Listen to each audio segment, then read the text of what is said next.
Hello viewers, Kaptai শহরের অন্যতম একটি শিক্ষা প্রতিষ্ঠান হচ্ছে বাংলাদেশ সুইডেন পলিটেকনিক কলেজ, যেটি আসলে স্থাপিত হয়েছিল 1962 সালে। সেই সময় থেকেই আসলে গভর্নমেন্টগুলোর একটি দৃষ্টি ছিল এই পিছিয়ে পড়া পাহাড়ি জনগোষ্ঠীদের প্রতি, যাতে পাহাড়ি জনগোষ্ঠীরা কারিগরি দিকে নিজেকে উন্নত করতে পারে, নিজের জীবনকে ডেভেলপ করতে পারে।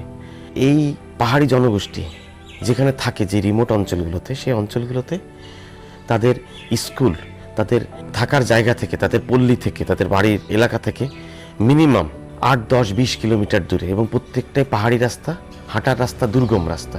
এরকম একটা দুর্গম রাস্তাতে তারপরে তারা পড়াশোনা করছে। জনগোষ্ঠীকে শিক্ষিত করার জন্য গভর্নমেন্ট সবসময় সদয় আছে, সদিচ্ছা আছে। এই যে প্রতিষ্ঠানটি আমরা দেখলাম, বাংলাদেশ সুইডেন পলিটেকনিক, এর নির্মাণ শৈলী অসাধারণ।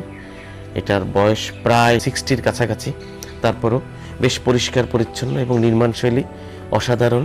সম্পূর্ণ পলিটেকনিক কলেজটা আমরা ঘোরার পরে মনে হলো যে একটা চমৎকার একটা পরিবেশ, শিক্ষার পরিবেশ আছে এখানে। এই পাহাড়ি জনগোষ্ঠীরা সামনে এগিয়ে আসুক, তাদের আগানোর মাধ্যমে আমরা আমাদের পুরো দেশকে একসাথে আমরা সামনের দিকে এগিয়ে নিতে পারবো। আসলে বন্ধের দিন, চতুর্দিকে প্যান্ডামিক, করোনার কারণে সব স্কুল কলেজ সবই বন্ধ আছে, তার ভিতরে আমরা এসেছি। তারপরও আমরা এখানে ঘুরে আমাদের অসাধারণ লেগেছে। আপনারা যদি কখনো কাপ্তাই আসেন, অবশ্যই এই বাংলাদেশ সুইডেন পলিটেকনিক কলেজটা ঘুরে যাবেন।